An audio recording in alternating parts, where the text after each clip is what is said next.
بسم اللہ الرحمن الرحیم۔ السلام علیکم محترم سامعین اکرام، اللہ تبارک و تعالی جب کسی بندے کو ہدایت دینا چاہتا ہے، کسی بندے پر اپنا فضل کرنا چاہتا ہے، تو اللہ تبارک و تعالی مختلف اسباب سے اپنی طرف اس کو بلا لیتا ہے۔ ایک حدیث مبارکہ ہے، حضور نبی کریم خاتم النبیین صلی اللہ تعالی علیہ وسلم نے ارشاد فرمایا کہ جب اللہ تبارک و تعالی اپنے بندے سے محبت کا ارادہ فرماتا ہے، یعنی اسے بخشنے کا ارادہ فرماتا ہے، اس سے الفت کا رشتہ بڑھاتا ہے، تو اس بندے کو مصیبتوں، پریشانیوں، تکلیفوں اور بیماریوں میں مبتلا کر دیتا ہے۔ جب یہ بات حضور نبی کریم خاتم النبیین صلی اللہ تعالیٰ علیہ وسلم نے اپنے صحابہ کرام سے فرمائی تو ایک شخص کھڑا ہوتا ہے، عرض کرتا ہے، یا رسول اللہ صلی اللہ تعالیٰ علیہ وسلم، عجیب محبت کا تقاضا ہے، عجیب اللہ تبارک و تعالیٰ کی محبت ہے کہ اپنے بندے سے محبت کا ارادہ فرماتا ہے، اسے تکلیفوں میں مبتلا کر دیتا ہے۔ تو اللہ کے نبی خاتم النبیین صلی اللہ تعالیٰ علیہ وسلم مسکراتے ہوئے فرماتے ہیں کہ اے میرے پیارے صحابہ، اس کا یہ مطلب ہرگز نہیں کہ اللہ تبارک و تعالیٰ اپنے بندے کو کوئی جان بوجھ کر تکلیف دیتا ہے، بلکہ اللہ تبارک و تعالیٰ یہ چاہتا ہے کہ یہ بندہ جو میرا گناہوں کے دلدل میں پھنسا ہوا ہے، تو وہ اللہ پاک اس کو بخشنا چاہتا ہے کہ جب اس کے موت کا وقت قریب آئے یا موت آئے اس کی، تو یہ سیدھا میرے پاس جنت میں آ جائے۔ تو اللہ پاک اس کے بیماریوں میں، تکلیفوں میں مبتلا کر دیتا ہے تاکہ اس کے گناہ معاف کر دیے جائیں اور یہ گناہوں سے پاک ہو کر سیدھا جنت میں چلا جائے۔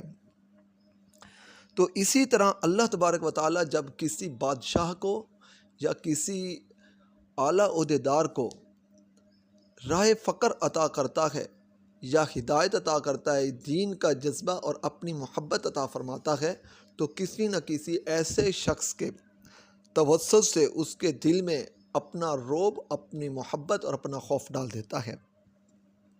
اسی طرح ایک واقعہ حضرت سیدنا عون بن عبداللہ علیہ رحمہ فرماتے ہیں کہ میں نے امیر المومنین حضرت سیدنا عمر بن عبدالعزیز علیہ رحمہ سے ایک واقعہ بیان کیا۔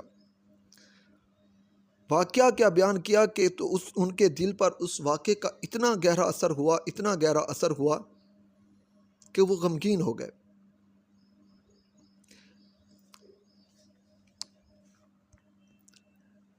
پھر میں حضرت سیدنا مسلم علیہ رحمہ کے پاس گیا اور انہیں امیر المومنین علیہ رحمہ کی حالت سے آگاہ کیا۔ آپ رحمۃ اللہ علیہ نے پوچھا کہ تم نے ایسا کون سا واقعہ امیر المومنین کو سنایا جس کی وجہ سے امیر المومنین کی یہ حالت ہوئی؟ تو میں نے کہا، میں نے انہیں یہ واقعہ سنایا تھا کہ سابقہ بادشاہوں میں سے ایک بادشاہ نے بڑا ہی خوبصورت شہر تعمیر کرایا، جس میں تمام سہولیات مہیا کی، اس کی تعمیر و ترقی کے لیے خوب کوششیں کی، حتی الامکان اس میں کوئی عیب والی چیز نہ چھوڑی۔ اس کی کوشش تھی کہ میں ایسا شہر بناؤں جس میں کوئی خرابی اور خامی نہ ہو۔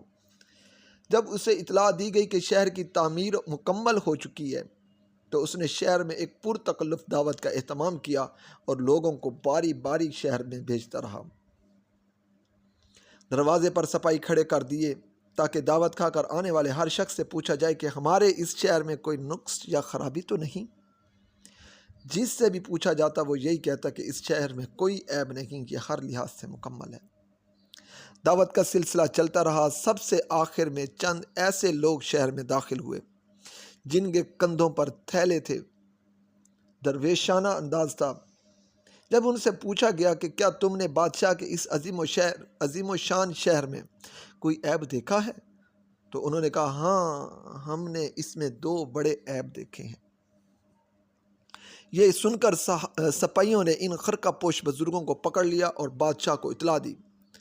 بادشاہ نے کہا، میں تو اس شہر میں ایک ہلکے سے عیب پر بھی راضی نہیں، انہیں اس میں 2 بڑے کون سے عیب نظر آ گئے؟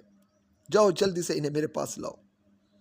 جب بزرگوں کا قافلہ آیا تو بادشاہ نے پوچھا، کیا تم نے شہر میں کوئی عیب دیکھا ہے؟ ان بزرگوں نے فرمایا، ہاں، اس میں 2 عیب ہیں۔ بادشاہ نے پریشان ہو کر پوچھا، جلدی بتاؤ، وہ کون سے 2 عیب ہیں؟ ان بزرگوں نے کہا، تیرا یہ شہر خراب اور فنا ہو جائے گا، اس میں رہنے والا بھی مر جائے گا۔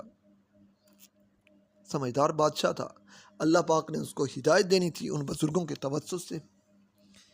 تو بادشاہ کہنے لگا، کیا تم کسی ایسے گھر کے بارے میں جانتے ہو جو کبھی فنا نہ ہو، اس کا مالک کبھی موت کا شکار نہ ہو؟ تو بزرگوں نے کہا، اگر اس گھر کے خواہش مند ہو جو کبھی فنا نہ ہو تو تخت و تاج چھوڑ کر ہمارے ساتھ چلو۔ بادشاہ نے کہا، ٹھیک ہے، میں تیار ہوں، لیکن میں اعلانیہ تمہارے ساتھ گیا تو میرے وزراء نہیں جانے دیں گے۔ ہاں، فلاں وقت میں تمہارے پاس پہنچ جاؤں گا۔ چنانچہ وہ بزرگ وہاں سے چلے آئے اور مقررہ وقت پر انتظار کرنے لگے۔ بادشاہ نے تخت و تاج چھوڑ کر فقیرانہ لباس زیب تن کیا اور بزرگوں کے ساتھ شامل ہو گیا۔ کافی عرصہ وہ اس بزرگوں کے قافلے کے ساتھ رہا۔ ایک دن انہیں متوجہ کر کے کہا، اب مجھے اجازت دو، میں کہیں اور جانا چاہتا ہوں۔ بزرگوں نے کہا، کیا تمہیں ہمارے درمیان کوئی ناگوار بات پیش آئی ہے؟ اس بادشاہ نے کہا، ایسی کوئی بات نہیں۔ بزرگوں نے پھر پوچھا کہ اگر ایسی کوئی بات نہیں ہے تو پھر کیوں جانا چاہتے ہو؟ اس بادشاہ نے کہا، بات دراصل یہ ہے کہ تم مجھے جانتے ہو کہ میں پہلے بادشاہ تھا، اسی لیے عزت و احترام کرتے ہو۔ اب میں ایسی جگہ جانا چاہتا ہوں جہاں مجھے کوئی جاننے والا نہ ہو۔ یہ کہہ کر بادشاہ ایک نامعلوم منزل کی طرف روانہ ہو گیا۔ سامعین کرام، یہ ایسے ہو گیا جیسے بابا بلدے شاہ کا کلام ہے، وہ فرماتے تھے، اٹھ بلیا چل اتھے چلیے جتھے سارے انے ہوں، نہ کوئی ساڈی ذات پہچانے تے نہ کوئی سانو مننے ہو۔ محترم سامعین کرام، حضرت سیدنا عون بن عبداللہ علیہ رحمہ فرماتے ہیں کہ اس کے بعد میں نے حضرت سیدنا مسلم علیہ رحمہ سے کہا کہ یہ تھا وہ واقعہ جو میں نے امیر المومنین حضرت سیدنا عمر بن عبدالعزیز علیہ رحمہ کو سنایا تھا۔ پھر حضرت سیدنا مسلم علیہ رحمہ سے اجازت لے کر میں واپس آ گیا۔ ایک دن حضرت سیدنا عمر بن عبدالعزیز علیہ رحمہ مجھ سے یہی واقعہ سن رہے تھے کہ حضرت سیدنا مسلم رحمۃ اللہ علیہ حاضر ہوئے تو امیر المومنین نے فرمایا، اے مسلم، تمہارا بھلا ہو، اس شخص کے بارے میں تمہاری کیا رائے ہے جس پر اس کی برداشت سے زیادہ بوجھ ڈال دیا گیا ہو؟ اگر ایسا شخص اس بوجھ یعنی حکومت کی ذمہ داری کو چھوڑ کر رضا الہی کے لیے خلوت نشین ہو جائے تو کیا اس پر کچھ حرج ہے؟ حضرت سیدنا مسلم علیہ رحمہ نے کہا، اے امیر المومنین، امت محمدیہ صلی اللہ تعالی علیہ وسلم کے بارے میں اللہ تبارک و تعالیٰ سے ڈریے۔ اللہ تبارک و تعالیٰ کی قسم، اگر آپ رحمۃ اللہ علیہ ان کو چھوڑ کر چلے گئے تو یہ اپنی تلواریں ایک دوسرے کے لیے نکال لیں گے اور ایک دوسرے کو قتل کر ڈالیں گے، اور ویسے بھی اللہ تبارک و تعالیٰ اپنے بندوں پر ان کی استطاعت سے زیادہ بوجھ نہیں ڈالتا۔ امیر المومنین حضرت سیدنا عمر بن عبدالعزیز علیہ رحمہ نے فرمایا، اے مسلم، میں کیا کروں، یہ خلافت کا باری بوجھ میری برداشت سے باہر ہے۔ آپ رحمۃ اللہ علیہ بار بار یہی کہتے رہے اور حضرت سیدنا مسلم رحمۃ اللہ علیہ آپ کو تسلیاں دیتے رہے، یہاں تک کہ آپ رحمۃ اللہ علیہ کی طبیعت سنبھل گئی۔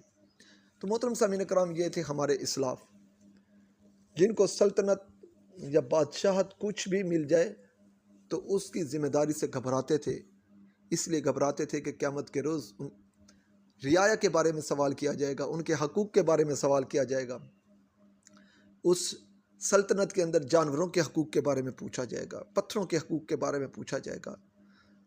تو جو اللہ والے لوگ تھے وہ بادشاہت یا گورنری سلطنت لینے کے لیے کتراتے تھے۔ اگر ان کو زبردستی دے دی جاتی تو اللہ تبارک و تعالیٰ کے خوف سے رنجیدہ ہو جاتے تھے۔ لیکن آج ہمارے حکمران اقتدار کی خاطر، کرسی کی خاطر ایک دوسرے کو قتل کرنے سے بھی نہیں کتراتے، ظلم و ستم کا بازار گرم کرتے ہیں۔ تو اللہ تبارک و تعالیٰ ہمیں ایسی ذمہ داریوں سے بچائے جسے ہم پورا کرنے سے قاصر ہیں۔ اللہ تبارک و تعالیٰ سے دعا ہے ہمیں بس اپنے پیارے حبیب صلی اللہ تعالی وسلم کی اطاعت کرنے والا بنائے اور اپنے گھر والوں میں عدل و انصاف کرنے والا اور ان کے حقوق پورے کرنے والا بنائے۔ اللہ تبارک و تعالیٰ سے دعا ہے ہمیں پیارے آقا کریم صلی اللہ تعالیٰ علیہ وسلم پر کروڑوں درود و سلام بھیجنے والا بنائے۔ آمین ثم آمین بجاہ النبی الامین صلی اللہ علیہ وسلم۔